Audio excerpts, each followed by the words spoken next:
Welcome to Imperfect Together. I am Chris. This is Zach. And today we're talking about words. And so to start off, I want to say thank you. I think thank you is a powerful word. So thanks for tuning in with us. Thanks for listening. Thanks for subscribing, downloading, whatever the heck you do with these things. And you're a turd is also a powerful word. In the wrong way. In the wrong way. Yeah, so thank you is good. I appreciate you. That's good. And if I say, Scrabbers, you're a turd, that's a bad word. So, anyways, go on. But he's not telling you that. You're not a turd. You're not a turd. All right, so talking about words today, Zach. A lot of it meaning not like specific words, but just words in general, how powerful they are. So, What is probably one of the meanest things that you've ever said to somebody? You sure you want to go down this road, Chris? I want you, don't throw anybody under the bus, but sure. Tell me, what's one of the meanest things you said to somebody? I mean, I tend to be a loose cannon sometimes. No, not you. Yeah, I tend to shoot from the mouth most of the times, and I tend to hurt people's feelings. There's this one time where I was moving a kids' playground station from one kids' hall to another, and I was moving it with some people, and I made a joke, and I felt bad about it after I said it, but the guy that was helping us, the guy that was holding it, he's kind of a little, he has he's a little on the heavier side, and I said, oh, well, now I know how this guy feels whenever we walk down the hall.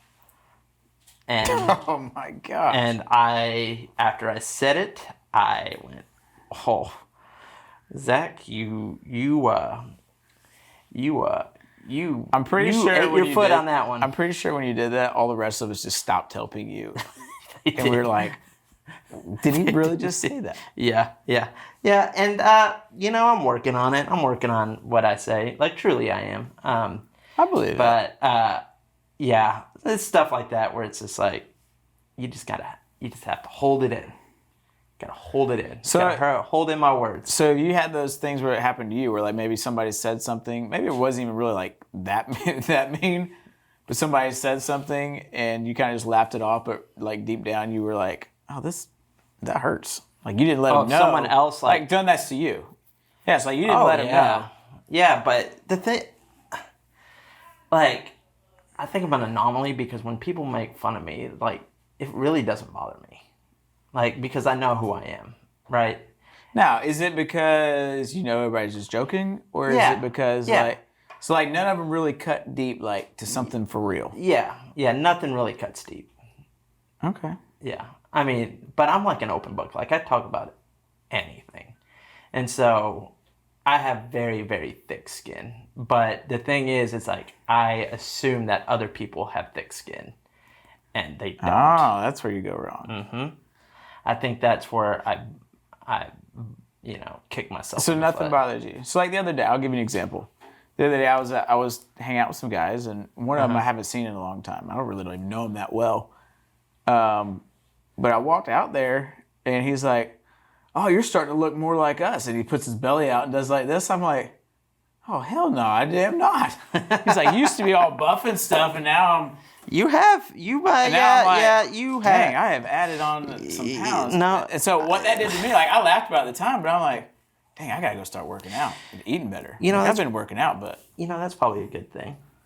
It is, and that's one of those little things. It's it's almost like a wake up call. Yeah, it's kind of like, it kind of hurt. I'm like, and here's the thing, Chris. This is a perfect example.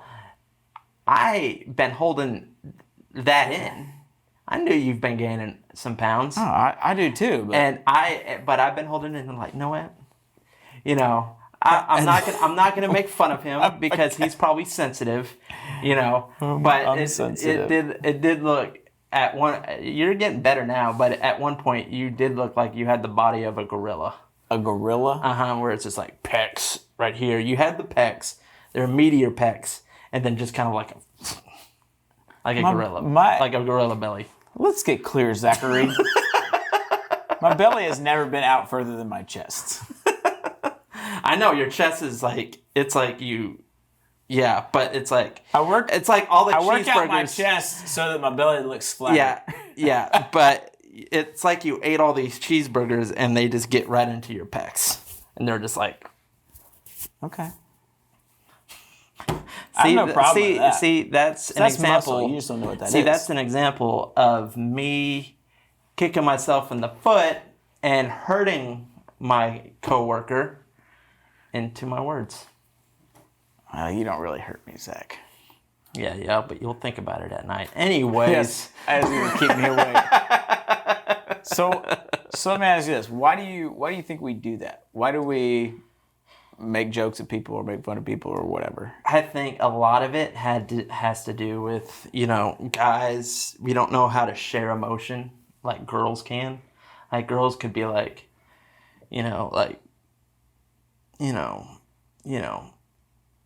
my dad called me a name. Oh, my dad called me a name too, and they're able to cry about it for, But for guys, hold on, time out. But for guys, hold on, time out. Do you feel like girls are offended right now? Probably. By your words? Yeah, they probably. I feel like some girls are watching. They're like, they probably. Dang, this is that kid. I'm about to knock him out.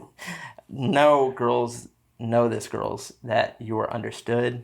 I see you. I hear you. And maybe you should just apologize. I apologize. Sometimes that's easier. I apologize.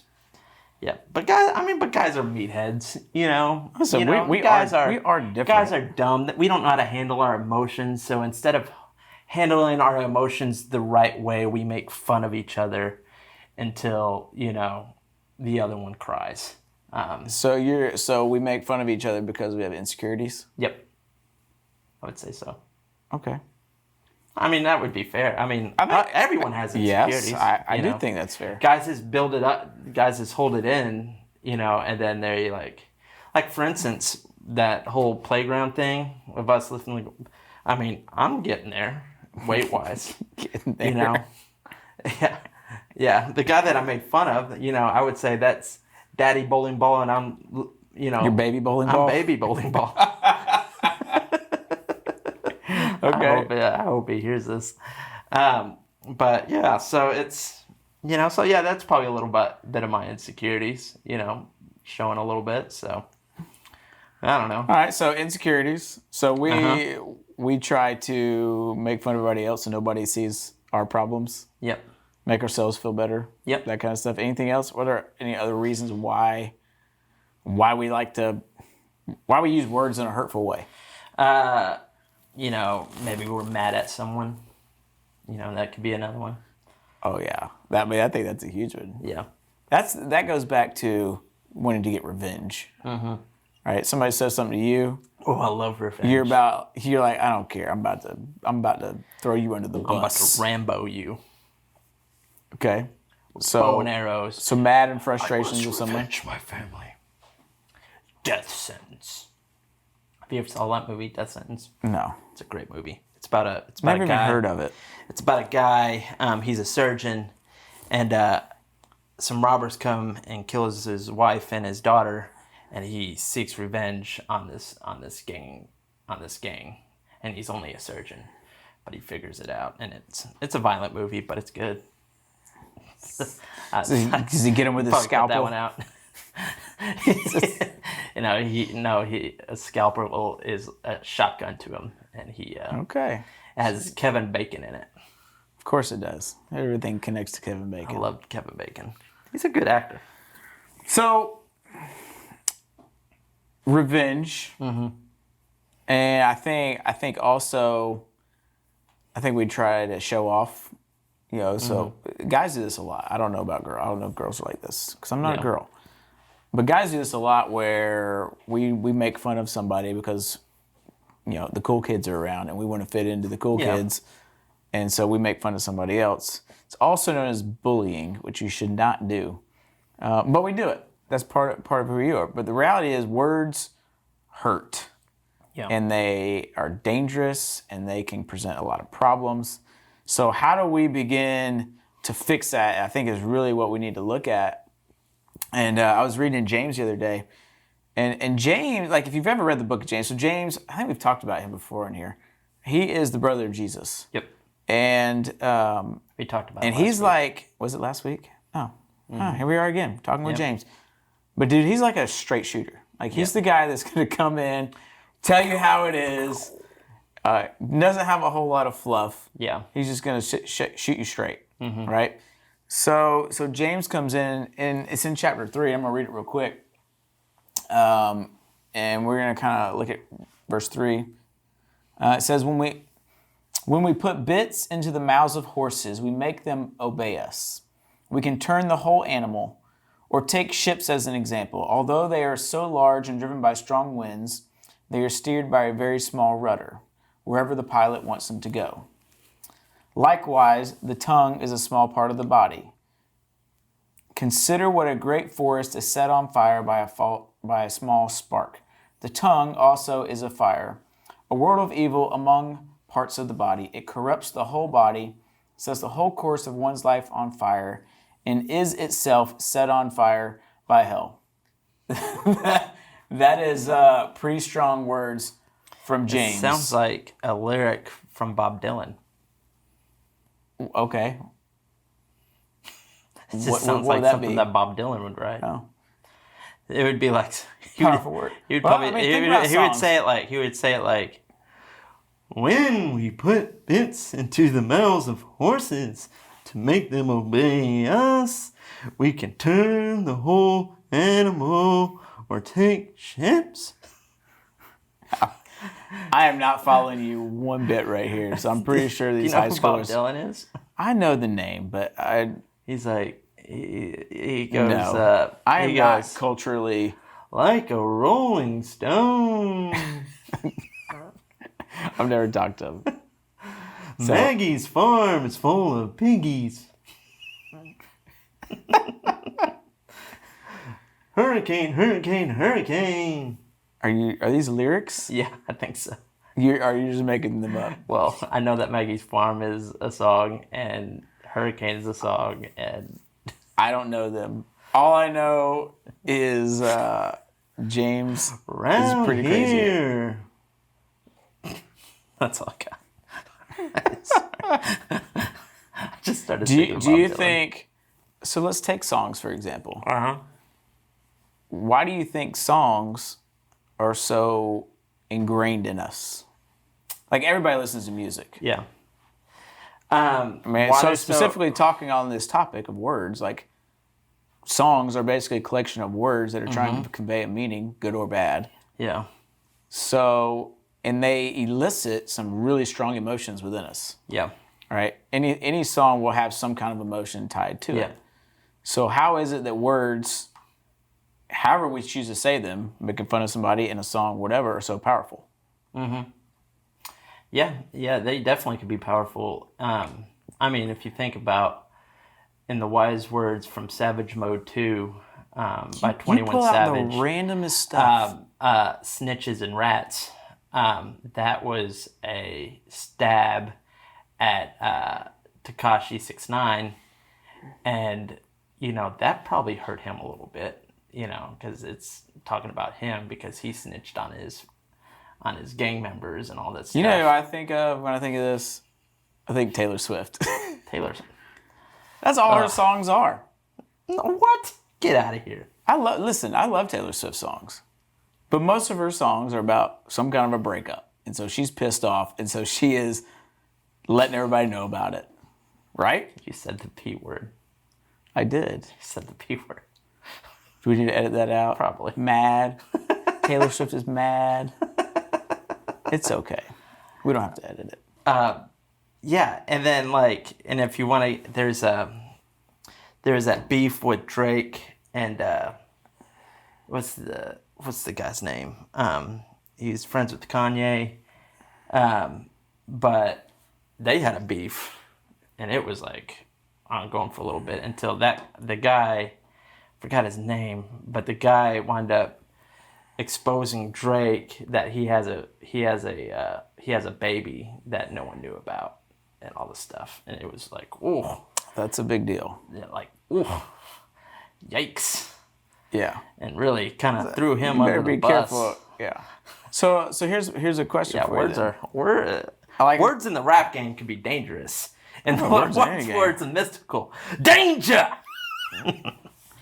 Go on now. I'm pretty sure that most people watching you this got to do? have no idea what you're talking about. The player right 'Cause here. I don't even know what you're Sing talking it. about.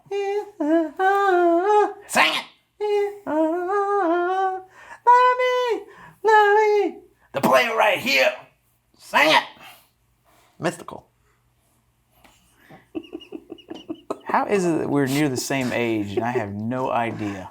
Yeah, he's in a desert and he has a sweater on. And you're like, really bro, don't why are you care. wearing a sweater? Why are you wearing a sweater in the desert, bro? Like that's probably why it's so dangerous right now. You're wearing a wool sweater in the desert. Mystical, you don't make any sense. Anyways, go on now.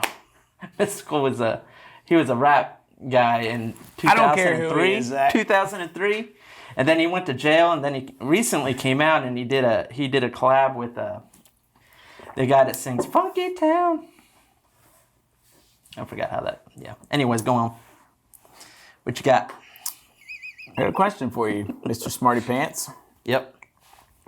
So if James is sitting here telling me how powerful the tongue is, Yep. so basically what you say, and he says the tongue is also a fire, a world of evil among the parts of the body, corrupts the whole body, sets the whole course of one's life on fire, and is itself set on fire by hell. That Yep. is pretty strong words. Yep. So how it sounds like it's hopeless. It's not hopeless. How do you even begin to tame the tongue? Because it says you can't. So how do you control what you say? Ask God. You tell God. You say, "Hey, God." You say, "God, I need help with my emotions on how I feel about this certain thing, and God, I think it's funny, and I know that it will hurt someone, but I just pray that you give me the eyes of you." And from there, yeah. I mean, you filter it through him. Okay. So I think here is a good example of a lot of times when we take scripture, Yep. we can take scripture and we can look at it just in that little window. And we can, so if we stop it there, it looks like, oh, all hope is lost. But if you keep reading in James and you go down to verse 17, he says something like this. He says, but wisdom that comes from heaven is first of all pure, then peace-loving, considerate, submissive, full of mercy and good fruit, impartial and sincere. Peacemakers who sow in peace reap a harvest of righteousness. So exactly what I said, but you turned it into a poem. Kind of. But when we begin to, you have to like, You got to humble yourself. yes, but you have to like change the way that you see things. So let's say he says something about sowing, right? So let's take an example. First of all, I don't sow because I'm a boy. No, this is an easy question for you, Zach. Yeah. If you plant a apple seed, what is going to grow from that apple seed? Oranges. Probably not. Pecans. No, probably not. This is a very simple question, Zach. An apple seed will produce to 3,000 turn 9. I feel like I'm back in kindergarten And again. then you multiply that by 3. Watermelon. Apples. Oh, An apple so tree. close. Apple seeds Small will watermelons. produce apple trees. Which are small watermelons. They're backward. Not even close because I don't really. Apples are I don't backward like watermelons. watermelon. The backward watermelons. So Let that sink in for a second. here's what I'm going at. The whole thing is you reap what you sow, right? Or what You should reap what you sow. I should, But when it comes to our words, like you get what you plant. So if I am going to be mean and rude to people, then that's the type of person I'm going to be. I'm going to be unhappy. I'm going to be a jerk. Nobody's going to really like me because nobody likes people like that. They just pretend like they like you. Yeah. So if you are the bully, you really don't have any good friends. Yeah. They're all fake. You're probably planting habanero peppers. Probably. But if you start being kind and nice and encouraging, what type of person are you going to become? A nice and encouraging A kind, nice, encouraging person. Somebody who actually enjoys life, sees the most out of it. But to do that, so James says you can't control your tongue. Yep. So like on your own, you can't do it. You said use God's help, right? And I think you have to dig a little bit deeper that, and you have to become somebody who begins to see people the way that Jesus sees them. Yep. Right? So if I can just look at you as Zach and That's my name. And think about all the things that may annoy me about you or that I don't like about you, that just because whatever, because we're stupid and we can not like somebody just because, I don't like your beard, sometimes. Zach, so we're not going to be friends. Right? So if I look at you that way, it's very easy for me to want to make fun of you and to become that type of person. And then I begin reaping that because that's what I'm planting.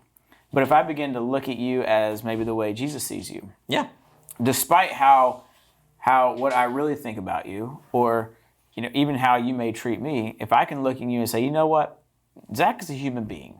He has feelings. He has emotions.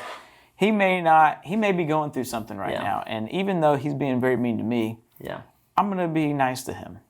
I think when you begin to do that, and you begin to change your perspective on how you see people, that's how you begin to start shifting from the person who's making fun of people all the time to being the person that is nice and encouraging. Because that's what we're all called to be, and especially as believers in Jesus.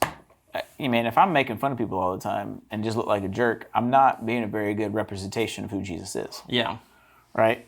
So what are then some practical ways to do that? How do I begin to, let's say I say something mean to you and you want to retaliate because you're a man of revenge. How do you begin to put this into practice and begin to control the tongue, or watch what you say, or see me the way that Jesus does? Yeah. I don't know, man. What do you give me the first application? I think first you want to stop and think, right? You don't want to, our immediate reaction is to want to just immediately respond back, right? So you get a text, whatever it is, somebody says something about you, man, you're already conjuring up in your head what you're going to say back to them, and it's going to be twice as worse because that's what we do. And so instead of doing that, maybe stop and think for a minute and begin to process, okay, what are they really saying? I don't know what's going on behind the scenes. Either way, how can I see them the way Jesus does? And either just, maybe I don't respond at all. Maybe I craft my words a little bit carefully and think about what I'm going to say that can help the situation instead of make it escalate. Or maybe, I don't know what the other options would be. You either come up with something nice to say or you don't say anything at all. Right, just like your mom always said. Don't You respond got nothing right nice away. to say, don't say nothing at all. Yeah, and also just take time to think. Well, that's the first thing I said. You got to think and evaluate how you're going to handle the situation. So I don't know. Don't be hot-headed, I think, is a lot of it. Be an encourager. Listen, at the end of the day, words are important. And I think we have to be careful how we use words. We can use them for good. We can use them for evil. And ultimately, if we claim to be believers in Jesus, it is our job to use words for good. And to do that, we have to continue to sow those seeds of good. And encourage people and lift one another up. And dude, I just think, you tell me if I'm wrong, but I just think if you're the happier people in the world are the ones that actually love people. Right? And are nice to people. They're not the ones that are making fun of everybody. Would you agree? Yeah, so I don't know. Any final thoughts for you? You know, everyone's different. You know, let's not make fun of the people that are different. You made a comment about how we're all humans. You gonna say we're not? I'm a Martian. Of We are course you not are, the Zach. same. I am a Martian. Phone home, we see. Phone home, we see. Anyway, Is this another song? yeah, it's another song. All right, I'm gonna have to brush up on my pop culture. No, you're not gonna do I guess. that. No, You're I'm gonna not do at that. all. You're not gonna do that. I'm really not because I don't care. You just continue with your I will let you little make hill I hill will- songs and all that stuff, and you just leave Lil Wayne and Mystical and Ja Rule up to me. Okay, you're reaching way back, man. You're going back to 2003. Lil Wayne's not. No, way but back. you said Mystical was. Yeah, I'm just saying. Mystical, but he's making a comeback. Half the kids watching this right now weren't even born in 2003. Mystical. He kind of has like a Jackie Brown kind of vibe, but it's like very like dirty rap as well. All right. He's pretty good. Is it encouraging? No, he's not encouraging. All right, so don't go look him up. Yeah, don't 'Cause that's look him all up. everybody's going to do now. Yeah. They're just going to go look Don't- him up. You see what you've done, Zach? Sorry. It's what All I right. listen. It's what I listened to in high school. You know, it's what. Yeah, And that you still reference today. I still reverence. Hey, anyways, Good song. we are done. Hey, thanks so much for joining us. If you liked it, share it with some people. Help spread this out. Spread it share it out. with your friends. Get the word out because we want to keep doing this and have some fun with it. And Yep. and let us know what you don't like. If we can do something better. Yep. Or what you want to hear about, whatever that is, you can drop it in comments or email us. We have an email, imperfecttogether@gmail.com, I think. Okay. I don't know if we ever check it, but we'll start to. Yeah, we'll So- figure it out. All right. Hey, love you guys. And just, hey, be nice to people. All right. Be nice. See ya. Bye.